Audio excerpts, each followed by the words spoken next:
Jamais le journalisme n'a été autant éprouvé au Burkina Faso. La crise sécuritaire, la crise économique, les restrictions d'ordre politique et la désinformation sont les mots qui entravent la liberté de presse au Burkina au point de mettre en péril le journalisme.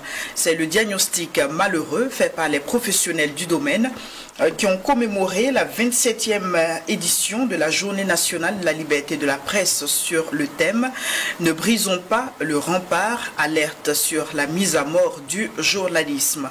Oui, il est encore possible de changer le regard limite méprisable que certains Burkinabés ont à l'égard de la presse. Pour cela, il est important d'agir sur certains facteurs. Au cours de cette émission, nous allons poser donc l'analyse et nous pencher sur la question de la désinformation et comment y faire face. Sur ce plateau, nous recevons 3 acteurs du monde des médias qui ont bien voulu répondre présent à notre invitation. À ma droite, je vous présente Florence Wenpanga Yamiogo. Elle est facilitatrice en éducation aux médias et en information à EduCommunique. Bonsoir. Oui, bonsoir. Nous disons également bonsoir à Moussa Sawadogo, journaliste, formateur, aussi coordonnateur de l'Observateur citoyen des réseaux sociaux qui est mis en place par EduCommunique. Bonsoir. Bonsoir. Et bonsoir à Isidore Bouda, qui est le président du bureau exécutif de Fasochic. Bonsoir. Bonsoir. Voici donc le décor, fidèles téléspectateurs. Grâce à l'avènement des réseaux sociaux, nous assistons de plus en plus à l'émergence d'une nouvelle race d'acteurs ou même d'entités évoluant dans le domaine de l'information. Ils manipulent à souhait l'information et peut-être par pure ignorance ou à des desseins inavoués ou souvent même affichés. Ces personnes ou entités, n'étant pas des professionnels des médias, font dans la désinformation souvent et jettent le discrédit sur la presse traditionnelle. Il n'y a pas que le Burkina Faso qui est attaqué par ce mal. Alerte au péril du journalisme. L'interpellation est faite, je le signais tantôt, par les professionnels des médias. Alors la première question, nous allons l'adresser à Moussa Sawadogo. Est-ce que cette sonnette d'alarme qui a été enclenchée par les journalistes, de votre point de vue, est-ce qu'elle est légitime ? Oui, merci pour la question. Oui, disons que c'est une question qui est légitime. Elle est même devenue cruciale parce que depuis quelque temps, surtout avec l'avènement du numérique, les facilitations accordées par Internet et tout, nous avons de nouveaux acteurs dans le domaine de l'information. De nouveaux acteurs que, au niveau de l'UNESCO, on appelle les producteurs et diffuseurs de l'information. Ce qui fait qu'aujourd'hui, avec le smartphone, n'importe qui peut prendre une image, écrire un texte, le balancer sur Facebook, sur Instagram, sur TikTok et tout. Donc, on produit et diffuse de l'information. Ce qui va faire que le journaliste qui avait pendant un certain temps ce monopole-là va se trouver dépossédé de la production et de la diffusion de l'information. Malheureusement, les nouveaux acteurs qui sont arrivés sont des acteurs qui n'ont pas la formation des journalistes. Parce que le journalisme, quand même, a une mission sociale, a une technique de travail, a des normes qui sont incarnées par l'éthique et la déontologie et qui savent où sont les limites, qui doivent défendre l'intérêt général, alors que ces nouveaux acteurs-là qu'on appelle souvent activistes, influenceurs, lanceurs d'alerte, sont des acteurs qui ne respectent pas de code. Donc c'est des loups solitaires souvent, ou même peut-être souvent recrutés par des écuries qui travaillent à visage caché et qui les utilisent souvent à des desseins inavoués. En tout cas, pas dans l'intérêt général. Et c'est pour cela qu'aujourd'hui, vous allez voir que certains lanceurs ou certains activistes ont tellement de followers qui sont ils ont beaucoup plus d'audience que certains médias traditionnels. Et aujourd'hui, la consommation de l'information étant facilitée par la téléphonie mobile et tout, effectivement, il y a un danger à la demeure. Il y a un danger parce que une société ne peut pas se construire sans de bonnes informations pour permettre aux populations d'être des citoyens responsables. Alors que souvent les fake news, comme on l'a vu, ont pour objectif de manipuler la population. Donc vous voyez que là, ces nouveaux acteurs-là rentrent en concurrence avec le journalisme. Et le journaliste, je pense que c'est dans son droit, non seulement de dénoncer cela, de travailler à contrer cela, mais aussi de sensibiliser les populations dans la consommation de l'information. Est-ce que vous considérez justement cette désinformation comme le plus gros danger actuellement de la presse? Oui, pas seulement de la presse. Moi, je pense qu'il faut remonter à 1980, hein, quand Matambo, paix à son âme, il vient de décéder il y a quelques semaines de cela, était le directeur général de l'UNESCO. Il avait attiré l'attention des Africains sur cette question-là, sur le soft power. Comment prendre le contrôle de l'esprit de quelqu'un, l'amener à agir et lui donner l'impression qu'il agit de son propre chef. Alors qu'en réalité, ce n'est qu'une marionnette qu'on est en train de tirer, dont on est en train de tirer les ficelles. Donc, vous allez voir que dans l'analyse des fake news, vous allez voir que, parce qu'il y a deux acteurs dans les fake news. Il y a les producteurs de fake news, ceux qui conçoivent les messages, qui ne sont pas forcément les diffuseurs. Il y a certains qui conçoivent les messages et qui les donnent à une bande d'armée chargée de diffuser. Et ceux qui diffusent ces informations-là ignorent souvent même le contenu et la portée de leur message. Souvent par ignorance, souvent par le gain de la recherche du gain facile, etc. Donc effectivement, les fake news, il y a tout un projet de société derrière. Parce que celui qui s'adonne aux fake news est dans la logique de la manipulation.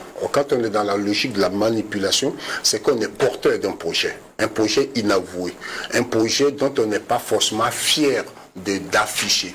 Donc on va essayer de jouer sur les esprits des gens en les trompant, en les mentant, en leur donnant des informations fausses, en faisant en sorte que leur esprit critique soit étouffé, afin qu'ils puissent avoir une pensée, une réflexion qui est téléguidée par ceux qui veulent justement les amener à faire telle ou telle chose. Alors, est-ce que manipulation égale à désinformation, Florence? Oui, nous pouvons dire que manipulation égale à désinformation dans la mesure que la désinformation peut prendre comme définition une information inexacte, manipulée. C'est surtout dans le but de manipuler l'opinion publique, comme M. Sawadogo le disait tout à l'heure. Alors, Burkina Faso, est-ce qu'on est parvenu à établir un diagnostic de l'état de cette gangrène-là sur les réseaux sociaux? Effectivement, quand on parle d'une observation directe, je crois bien que c'est visible. Chaque jour, quand nous parcourons les réseaux sociaux, nous voyons un peu partout des cas de désinformation. On peut même ajouter les cas aussi de discours de haine, parce que les discours de haine aussi montent. Dans notre travail de collecte avec M. Sawadogo, nous faisons face à cela tous les jours. Que ce soit sur Facebook, sur TikTok, même dans certains groupes WhatsApp. Est-ce que les acteurs sont identifiés et identifiables? Bon, je dirais que tout le monde peut être acteur de désinformation, dans la mesure où, je crois bien que souvent les professionnels même de médias sont parmi les vecteurs de désinformation, parce que certains ne vont pas réellement à l'information et ils ne font pas la collecte comme il se doit. Mais c'est minime souvent, c'est minime, oui, c'est généralisé. C'est pas généralisé, mais ça existe quand même. Et il faut aussi rappeler que les plus jeunes sont ceux qui subissent le plus. D'ailleurs, la raison pour laquelle nous avons pris possible les jeunes jusqu'à 35 ans, développer des modules, former des formateurs qu'on déploie sur le terrain pour former ces jeunes, pour qu'ils soient des citoyens avertis. Alors, Isidore Bouda, président du bureau exécutif de Faso Check, le fact-checking, c'est votre univers actuellement, ou la vérification des faits, qui est un style journalistique pratiqué dans plusieurs médias et dont l'origine remonte dans les pays américains. Alors, en quoi est-ce qu'il consiste? Merci pour la question. Alors, le fact-checking, c'est un anglicisme. Fact pour fait et checking pour vérification. Donc, on peut donc traduire ce vocable tout simplement par la vérification des faits.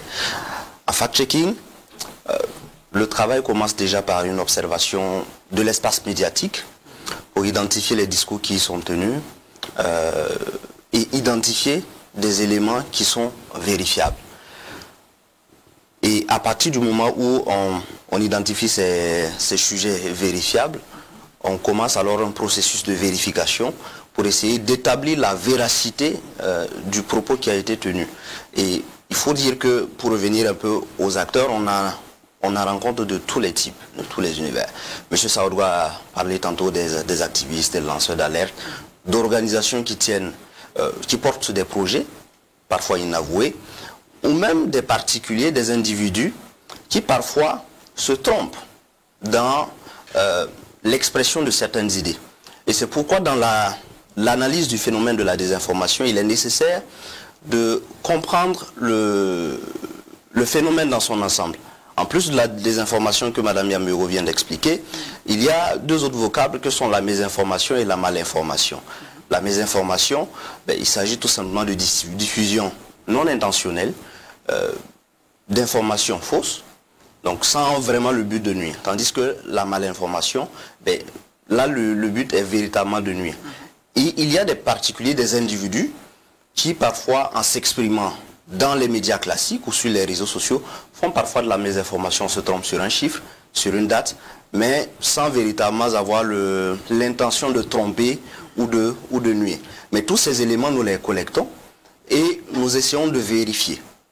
Nous vérifions auprès de sources officielles, de sources accessibles à tous, et nous établissons un verdict clair en approfondissant les connaissances sur le sujet concerné pour que, in fine, le public puisse comprendre l'ensemble du sujet au lieu de se limiter à dire que telle déclaration est juste vraie ou fausse.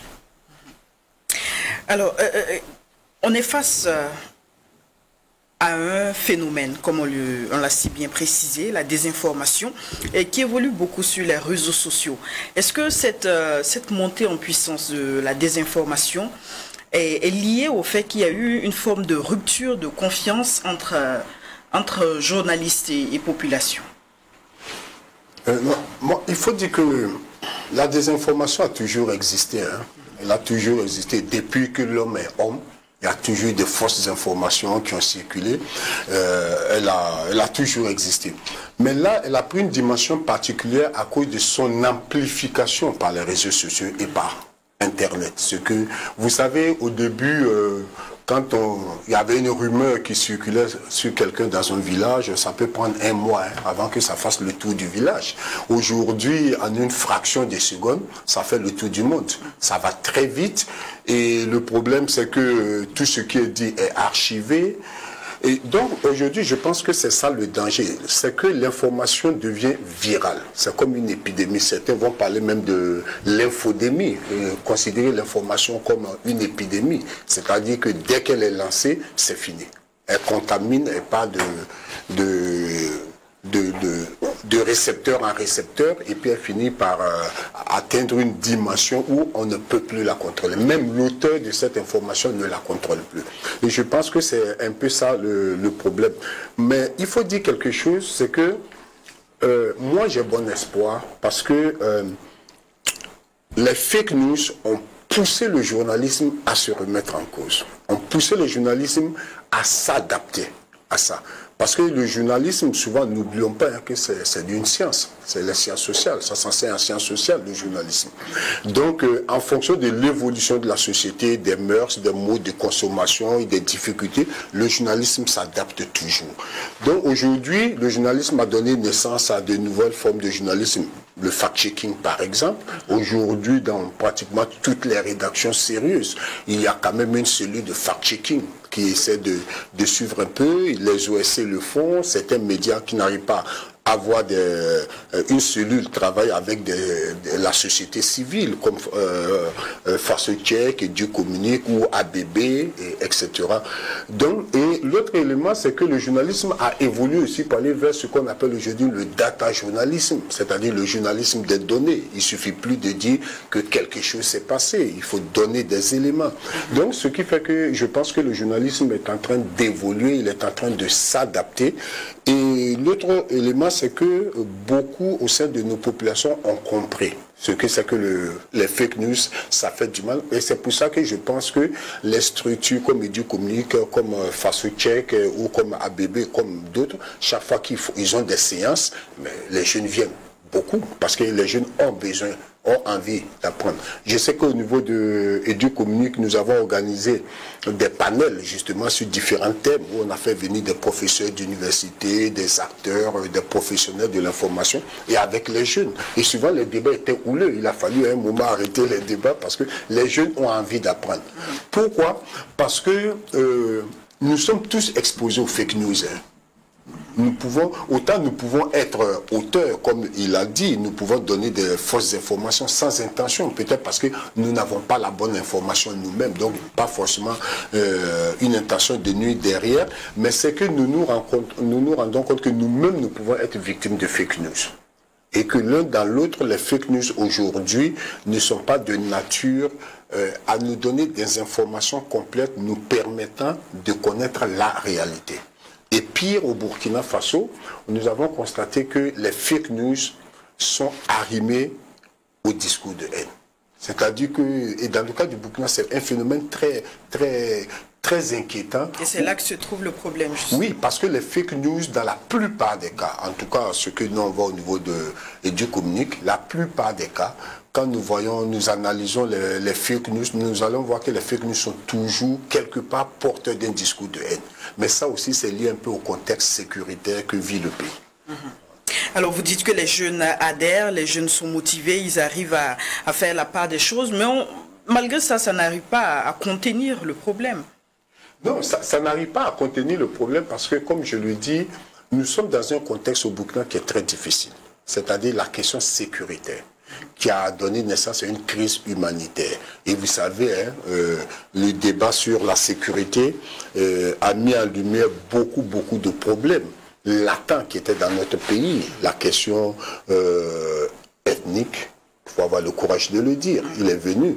Nous avons, lors d'un atelier avec nos amis de la brigade de lutte contre la cybercriminalité, qui fait un très bon travail, discrètement, qui fait un très bon travail dans le cas de traquer les auteurs de fake news, les auteurs de discours de haine.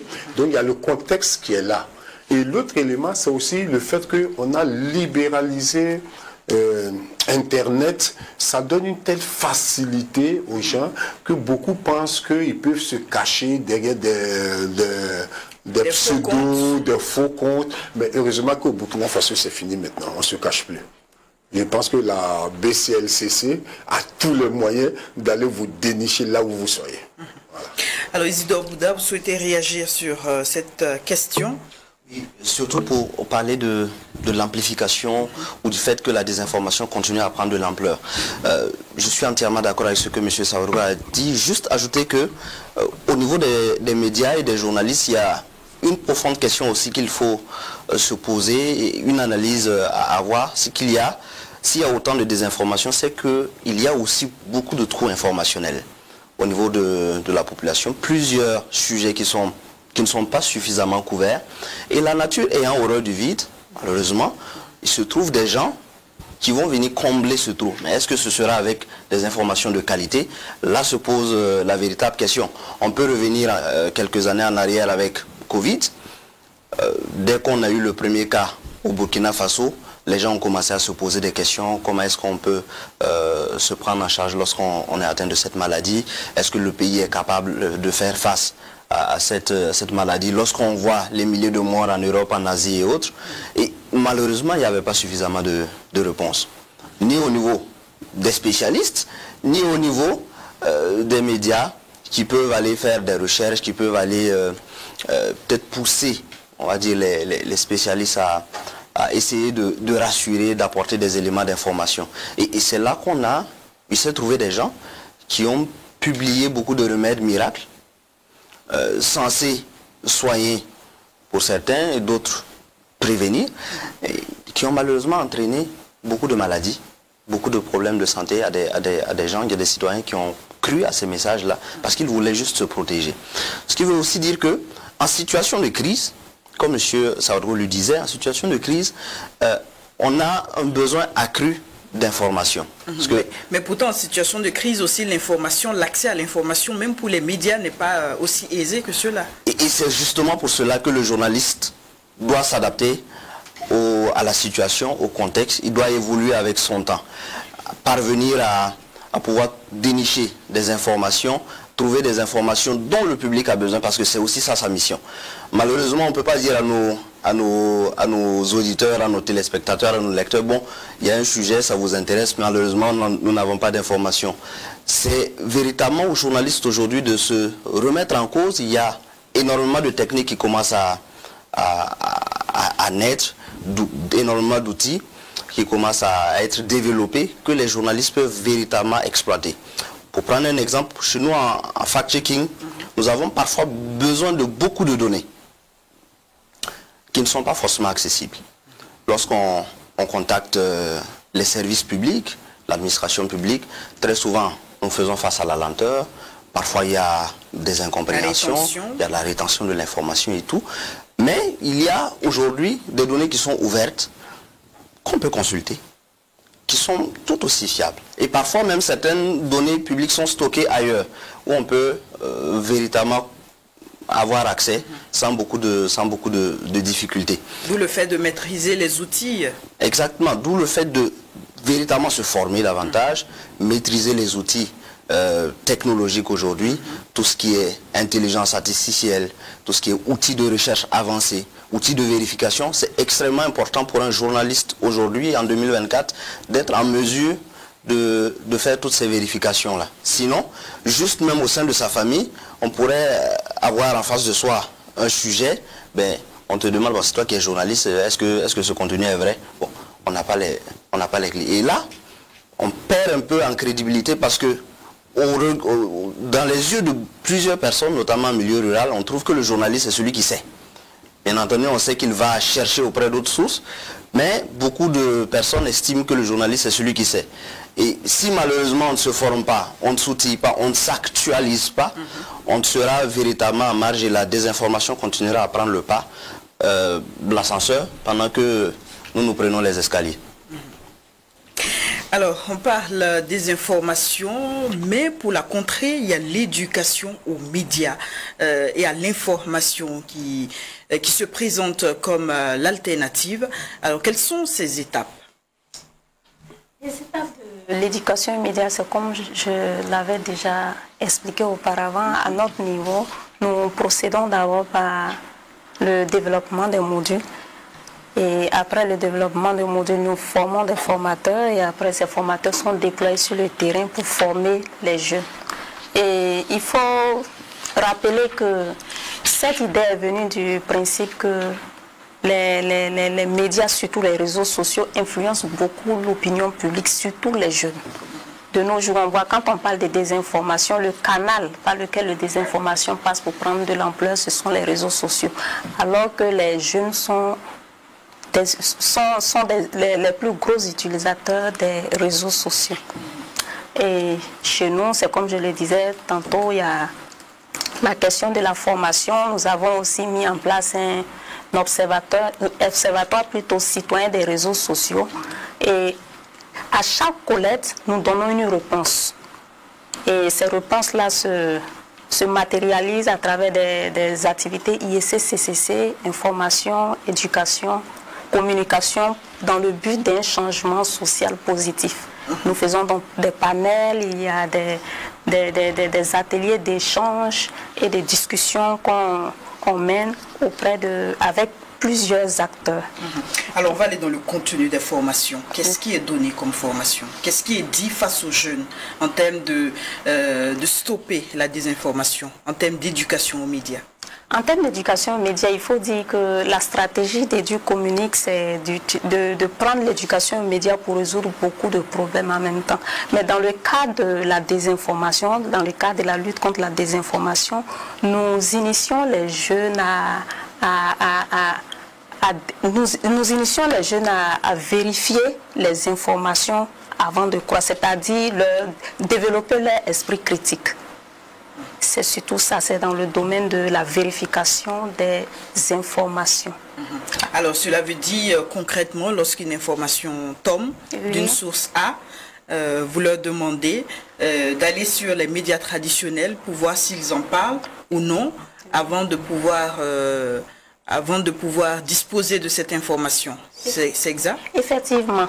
Nous les appelons certaines techniques comme la comparaison des sources et après la comparaison des différentes sources, il y a la vérification même des sources, la vérification des choses, des contenus, et il y a beaucoup d'éléments qui rentrent en ligne de compte. Et on leur fait comprendre qu'il ne faut pas croire à une information, il faut d'abord être sûr avant de partager l'information. Lorsque nous sommes face à une information, il faut toujours avoir le réflexe de vérifier l'information avant de la partager. Et il faut aussi ajouter qu'à part la question de la désinformation et du discours de haine, Edu-communique a plusieurs modules. On a des modules sur les questions de la santé sexuelle et reproductive en lien avec l'éducation aux médias et à l'information. Parce que sur les réseaux sociaux, vous voyez que souvent les enfants sont, surtout les plus jeunes, ils sont beaucoup exposés. Et ces temps-ci, on assiste à un nouveau mode, on peut dire, entre griffes de prostitution, puisque certains même s'approchent des enfants à travers les réseaux sociaux. Donc, raison pour laquelle nous avons mis ce module-là et leur faire comprendre que lorsque nous sommes sur les réseaux sociaux, il ne faut pas donner accès à tout le monde. Il faut vraiment beaucoup faire attention parce que quand on voit un compte, ce n'est toujours pas peut-être une véritable personne ou une personne avec de bonnes choses en moralité qui se retrouve sur ce compte. Donc il ne faut surtout pas partager ces données à caractère personnel parce que ces données-là peuvent être utilisées un jour contre vous-même. Parce qu'on voit les cas de harcèlement sur les réseaux sociaux, il y a des cas même de choses, comment je vais dire ça, de pédophilie, des cas même d'abus. Plusieurs cas en tout cas. D'accord. Et le message, il passe? Le message passe parce qu'il y a assez d'engouement autour de nos différents ateliers de formation. Allez-y. Je voudrais justement compléter ce qu'elle a dit, c'est exact parce que il a eu aussi des formations avec des jeunes qui sont généralement des jeunes porteurs ou bien porteurs d'informations qui diffusent, et c'était de discuter avec les jeunes, de leur apprendre d'abord ce que c'est qu'un fake news, parce que beaucoup ne savent même pas.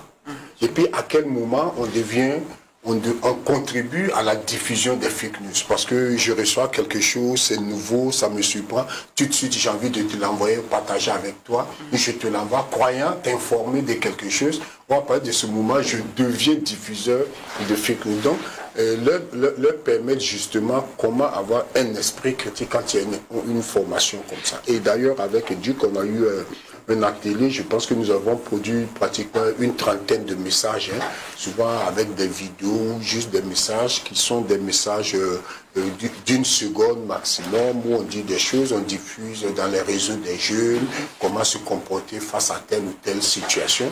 Et personnellement, certaines formations que moi-même j'ai données, il y a des jeunes qui viennent me voir pour dire « Ah, merci, je ne savais pas que je diffusais des fake news.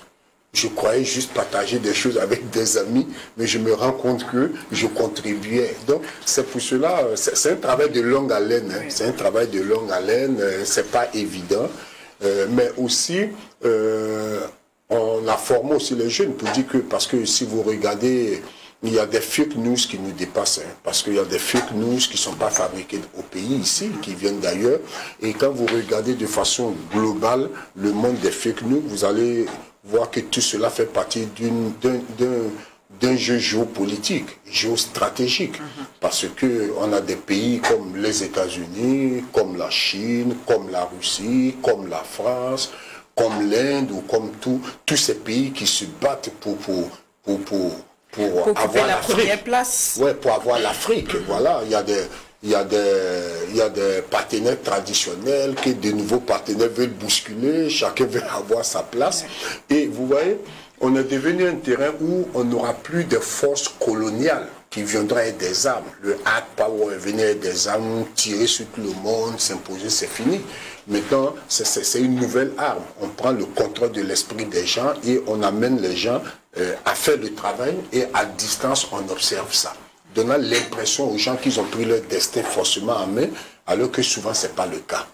Donc, derrière souvent des fake news, il y a de gros cabinets. Parce que quand vous regardez, il y a de gros cabinets, il y a de gros moyens, il y a même des États, dans certains cas, qui sont derrière des fake news, de désinformation et tout ça. Donc, c'est aussi d'attirer l'attention des jeunes pour dire que nous sommes dans un village global, un village planétaire, et que toutes ces informations-là obéissent souvent à des plans qui nous dépassent.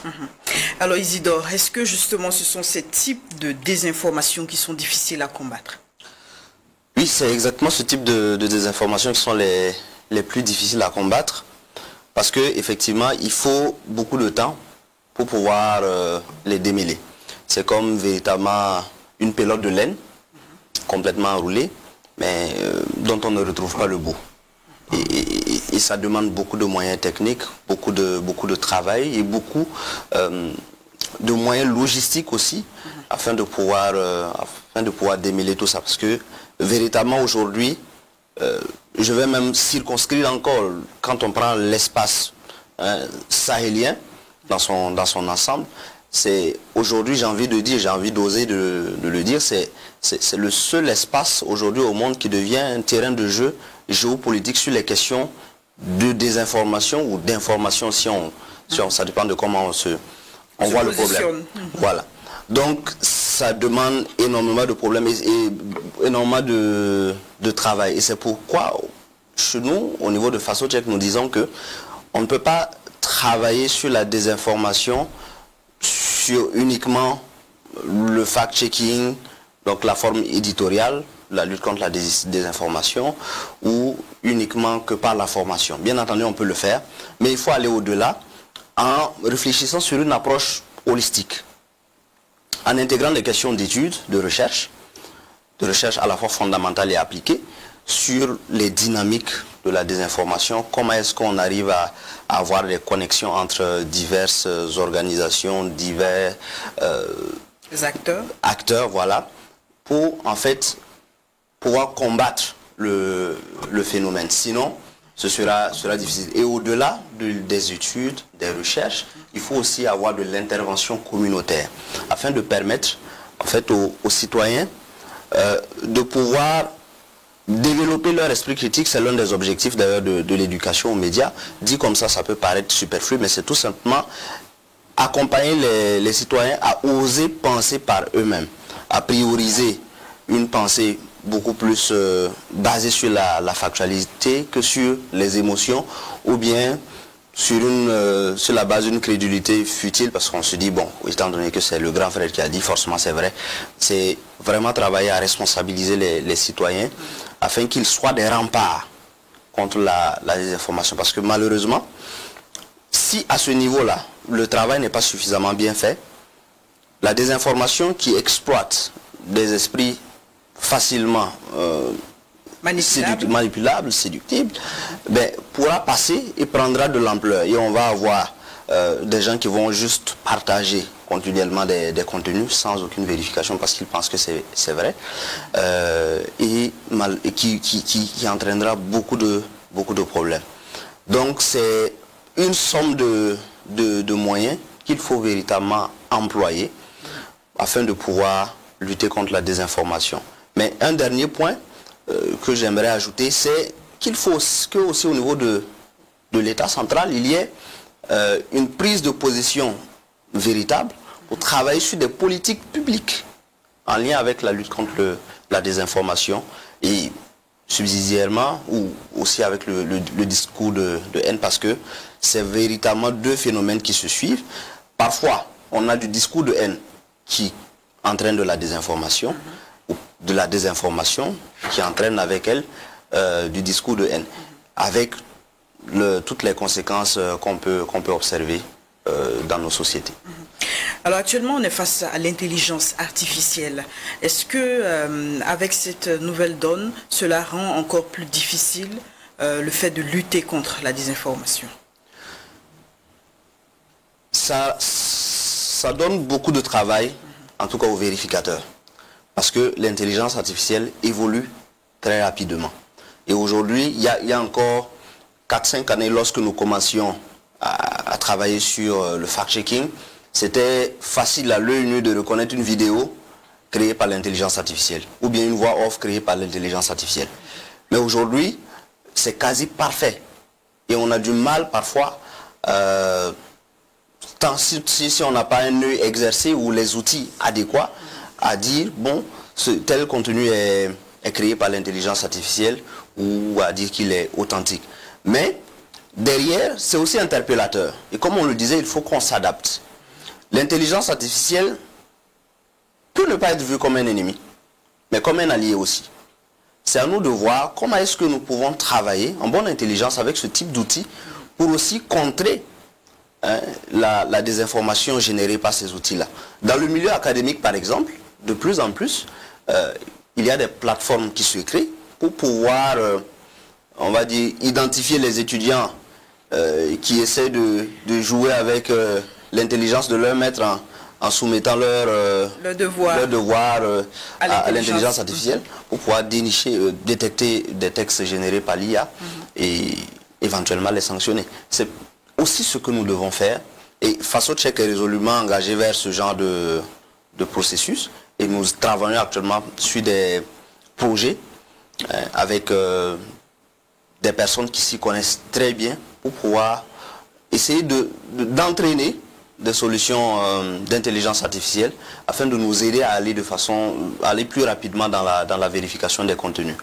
Mais ce que les uns et les autres doivent véritablement savoir, c'est que lorsqu'on voit un contenu, il faut prendre la peine de vérifier, de chercher à voir si ça a été effectivement diffusé dans un endroit officiel avant de partager. Sinon, facilement, on peut se tromper.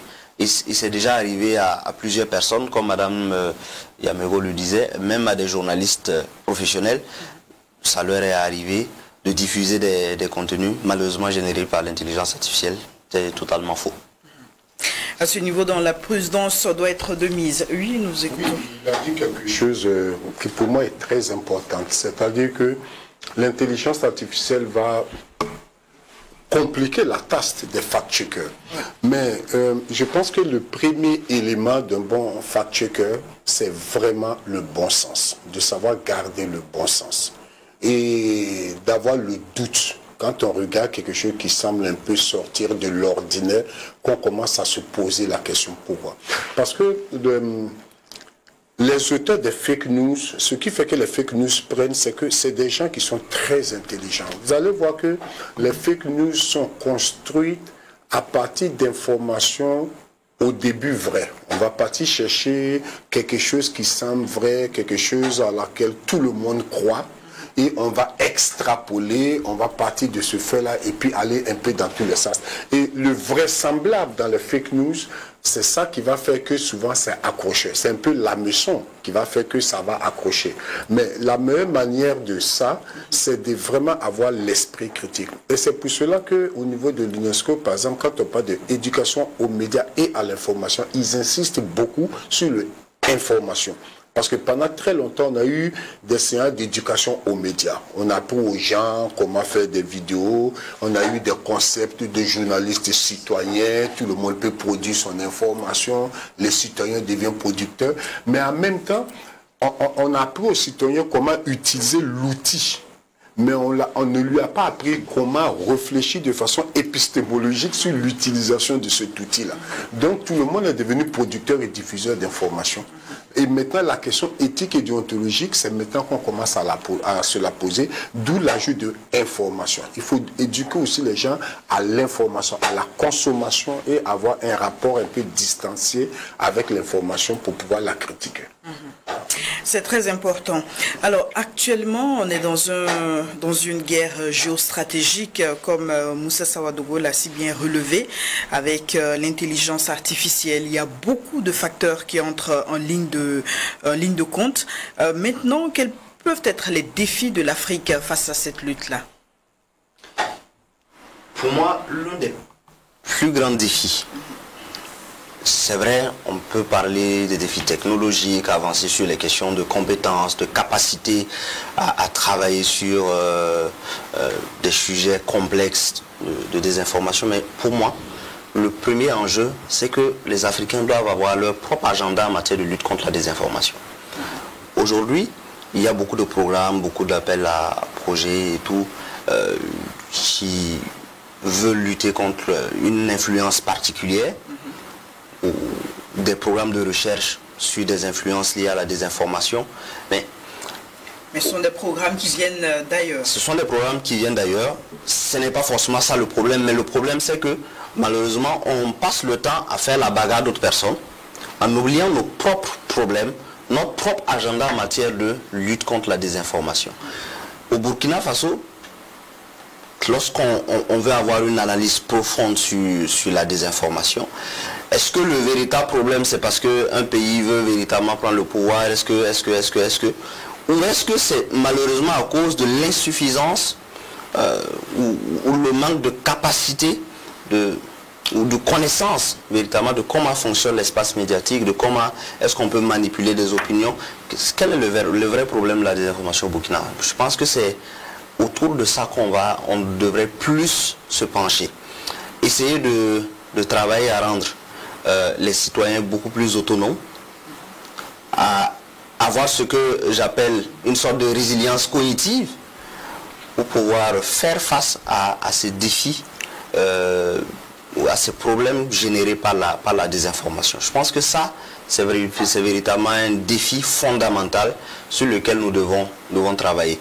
Et derrière, nous pourrons bien sûr travailler sur les questions d'outils informatiques, d'outils technologiques pour lutter contre la désinformation, de connaissances, de compétences analytiques, analyse de données, analyse de toutes ces connexions qu'on peut avoir.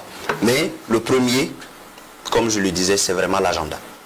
C'est sur ça, à mon avis, qu'on doit travailler d'abord. Alors, je reviens à Florence Yamiogo. Pour vous, est-ce que véritablement les réseaux sociaux sont des amis ou ennemis des médias? Je dirais que les réseaux sociaux ne sont ni amis ni ennemis des médias. C'est aux médias de se mettre de se mettre à jour. Je crois bien que les professionnels des médias doivent se faire former au fur et à mesure. Comme M. Isidore le disait, il faut des formations de recyclage parce que les choses avancent rapidement. Donc il faut tenir compte de cela. Surtout avec la montée de choses. Vous étiez en train de parler de ça, de l'intelligence artificielle. Il est nécessaire. Et moi-même, je trouve que c'est une urgence pour que les professionnels des médias se forment davantage pour faire face à ce problème. Sinon, les réseaux sociaux sont des éléments aussi qui peuvent donner beaucoup d'opportunités. On voit à travers les réseaux sociaux nous ont facilité la vie au niveau social. Il y a certaines personnes qui utilisent les réseaux sociaux pour faire le petit commerce. On voit un peu avec les femmes, que ce soit les jeunes, même les étudiants, beaucoup se sont fait du business à travers les réseaux sociaux. Il y a des opportunités. Maintenant, il faut former les gens à l'utilisation éthique et responsable. C'est là le problème. Donc, c'est d'où la question de la formation, de recyclage, de compétences. Alors, on va parler stratégie, puisqu'on est pratiquement dans le dernier quart d'heure de cette émission. Quelle stratégie mettre en place pour contrer la désinformation? On parle d'accès aux éducations, aux médias. On a l'impression que ça reste juste un programme. Mais comment l'implémenter véritablement pour pouvoir toucher le jeune qui se trouve dans des communes reculées, parce que c'est aussi eux la cible. Moi, je trouve qu'il faut agir à deux niveaux. Je prends l'exemple de certains pays où l'éducation aux médias et à l'information fait partie du curricula du système éducatif national. Je pense qu'au Burkina, ici, il y a des plaidoyers pour qu'on aille dans ce sens. Que, par exemple, à l'école, on enseigne l'éducation aux médias et à l'information aux étudiants. Moi, je l'ai fait dans certains pays avec le réseau des écoles françaises, par exemple, ou à l'occasion de la journée de la semaine mondiale de l'éducation aux médias et à l'information. Ça fait partie de nos programmes. Les enfants produisent des informations, ils analysent des informations, ils font appel à des experts du monde des médias pour discuter, voir comment le travail se fait, comment une information est produite, etc. Je pense qu'il faut qu'on arrive à ça, que ça fasse partie du système éducatif. Et qu'en parallèle, ce que les OSC comme Faso Tchèque, EduCommunique ou d'autres comme ABB font déjà, qui à travers des programmes arrivent à toucher quand même des jeunes. Mais pas forcément les jeunes. Moi, je pense qu'aujourd'hui, la question de l'éducation aux médias, il faut aller même au-delà des jeunes. Parce que regardez nos mamans dans les marchés. Moi, j'ai formé des blogueurs à Bobo. J'ai été surpris de voir que parmi les blogueuses de Bobo, beaucoup sont des femmes au marché. Des femmes qui vendent les pains, qui sont dans des petits groupes de commerçantes, voilà, pour se donner des bons plans de business. Et puis très vite, ça commence à parler de la politique, de la politique de la ville de Bobo, etc. Et donc, du coup, ces personnes-là, je pense qu'aujourd'hui, tout le monde y est. Et quand vous regardez un peu même les vidéos qui circulent souvent, par rapport au discours de haine au Burkina et consorts, vous vous rendez compte que ce n'est pas forcément des jeunes. C'est pas forcément des jeunes. Donc je pense qu'il faut que ça se fasse. L'autre élément, c'est un peu ce que fait un peu l'État burkinabé. Mais bon, comme je l'ai dit, ça a été un choix politique de ne pas trop médiatiser ce qui se passe. C'est d'avoir aussi des structures de répression, comme la brigade de lutte contre la cybercriminalité, qui fait un travail formidable. Avant-hier encore, j'étais avec eux lors d'un atelier. Ça fait 2 semaines. On était à un atelier de capitalisation où ils étaient là. La gendarmerie vient de lancer la brigade nationale de la gendarmerie de veille et d'alerte et d'assistance. Il faut, parce qu'on a d'un côté des structures de la société civile, comme Faso Tchèque et EduCommunique, qui font de la veille, qui dénoncent. Et ça s'arrête là. Il faut réprimer maintenant. Voilà, et qui donnent souvent la bonne information. Ça s'arrête. Mais on va voir que certains vont même aller dans le crime, la cybercriminalité, etc. Et là, il faut vraiment de la répression. Je pense qu'il faut sensibilisation, répression et élargir la base de l'éducation. Alors Isidore, dans ce contexte d'accélération des fausses informations, quelle approche efficace pour pouvoir contrer cette machine qui devient super puissante? Oui, M. Ossaoudou a déjà donné quelques pistes. Et au Burkina Faso, on a aussi plusieurs initiatives qu'on essaie de mettre en place pour lutter contre la désinformation. EduCommunique Afrique mène beaucoup de programmes d'éducation aux médias. L'État essaye de réprimer. Aujourd'hui, il y a quelques mois, le CSC a décidé de regarder les profils qui ont plus de 5000 abonnés. Tout ça, ce sont des moyens qui sont utilisés pour pouvoir regarder tout ce qui se dit dans l'espace médiatique et réduire un tant soit peu l'avancée de la désinformation. Mais il y a aussi la possibilité de travailler dans les langues pour nous autres qui produisons des contenus, que ce soit Faso Tchèque, que ce soit EduCommunique Afrique. Il y a la nécessité de travailler dans les langues, parce que les langues nationales. Parce que quand on regarde la proportion de personnes alphabétisées en français, c'est minime par rapport à toutes ces personnes qui malheureusement ne sont pas alphabétisées en français, ne sont pas capables de lire nos articles qui sont peut-être écrits en bon français, nos vidéos qui sont peut-être bien réalisées, c'est bien joli, mais c'est en français, on ne comprend pas. Alors que on passe le temps à leur envoyer des vidéos, des audios, en leur donnant des contenus qu'ils consomment, ils ne savent jamais si c'est vrai ou si c'est faux. Et c'est pourquoi, même au niveau des formations, il faut parvenir à avoir des formations pour les communautés dans les langues locales. Adaptées aussi à notre sauce, tropicalisée, comme j'ai l'habitude de le dire, peut-être certains outils qu'ils peuvent eux-mêmes utiliser pour vérifier.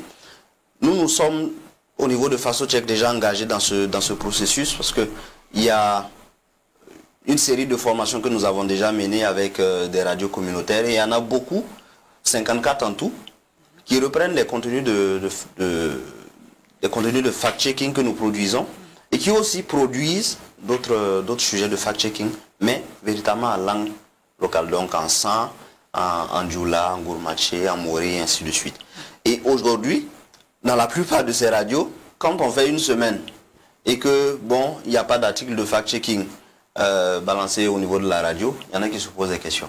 Eux-mêmes aujourd'hui, ils sont des relais pour FasoCheck en nous envoyant des contenus à vérifier. Ça prouve que véritablement les gens ont besoin de contenus vérifiés. Je peux donner un exemple concret que nous avons vécu au niveau de FasoCheck.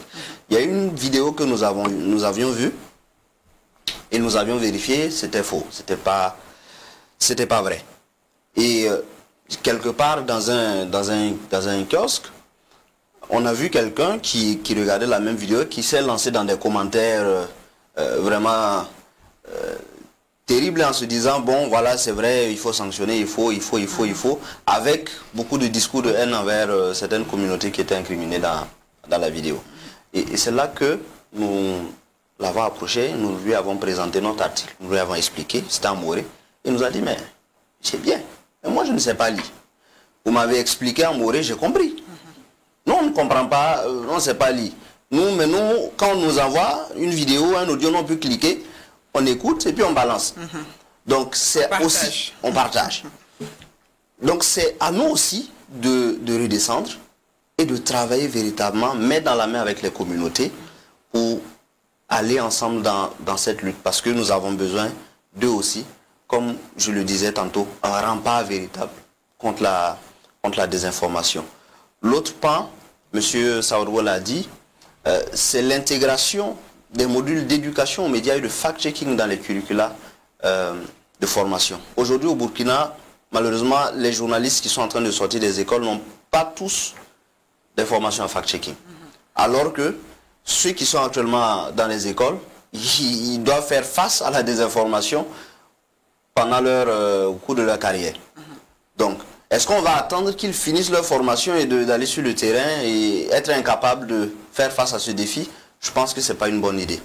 Et c'est pourquoi nous tentons, dans les actions de plaidoyer, de commencer des formations itinérantes dans les écoles de journalisme. Nous en avons déjà fait dans au moins 4-5 écoles au Burkina, pour que les futurs journalistes du Burkina puissent déjà être outillés, puissent déjà être prêts pour faire face à la désinformation. Donc, c'est véritablement une batterie d'actions qu'il faut qu'on mène tous ensemble, à la fois les médias, les OSC, l'État, les populations à la base, pour qu'on puisse véritablement venir à bout de ce phénomène. Je voudrais juste ajouter qu'il y a aussi un acteur qu'il faut prendre beaucoup en compte, et c'est difficile, c'est Meta lui-même, qui est un peu le propriétaire de ces plateformes-là, que ce soit Meta ou TikTok. Parce que souvent, il nous est revenu que quand ces plateformes-là sont saisies, par exemple, pour des questions de discours de haine, ça pose des problèmes de droit. Parce que souvent, c'est des Meta appartient aux Américains, leur conception du discours de haine et nous, notre conception du discours de haine, c'est pas forcément la même chose. Ce que nous appelons discours de haine, pour eux, ça peut relever de la simple liberté d'expression. Donc, du coup, c'est pas évident. Et comme c'est des structures tellement puissantes, aucun État ne peut aller seul. Même en Europe, aucun État, je me rappelle très bien que même la France n'a pas pu faire seule face à Meta. Ils ont dû aller grouper au sein de l'Union européenne. Et je pense que dans nos pays-là, il y a ce travail qui est fait un peu avec les régulateurs, le CSC. Et je pense que Meta même travaille avec EduCommunique et tout. Mais pour le moment, c'est un peu éparse. Il faudrait vraiment qu'on puisse avoir un cadre pour ça.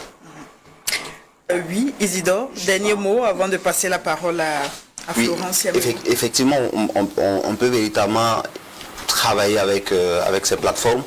Je pense que ce serait un peu difficile pour l'État de travailler avec eux, surtout dans nos contextes. Par contre, les organisations de la société civile peuvent véritablement se mettre en consortium pour pouvoir y parvenir. Dans certains pays comme le Sénégal, déjà, il y a une forme de collaboration où Meta demande à des organismes de fact-checking de vérifier systématiquement certains contenus qui sont diffusés. Et après, lorsque les utilisateurs les voient, parfois c'est déjà mentionné, il faut voir la vérification et autres. Donc c'est aussi à tous ces acteurs-là de se mettre ensemble pour essayer de faire ce plaidoyer, cette lutte. Alors Florence Yameogo, quelque chose à ajouter aux stratégies à mettre en œuvre? Oui, je vais appuyer encore sur la question des curricula. Et moi, je dirais que dès la maternelle, parce que c'est nécessaire. Aujourd'hui, nos enfants sont beaucoup accrochés aux écrans, ce qui n'est pas bien pour leur développement. Certains parents même n'ont aucune notion sur la signalétique jeunesse. Je crois bien que on doit beaucoup maximiser sur ces questions dès la maternelle, et même s'il y a la possibilité, faire des formations pour les parents eux-mêmes, pour qu'ils sachent que c'est bien les écrans, mais cela peut porter, cela a des conséquences sur le développement des enfants. Alors, nous allons garder cela comme mot de fin. On espère donc que les recommandations adressées aux politiques seront notées et peut-être mises en œuvre. Merci donc à vous, chers invités. Merci à Moussa Sawadogo, merci à Isidore Bouda, merci à Florence Wenpanga Yameogo. Nous sommes au terme de ce débat.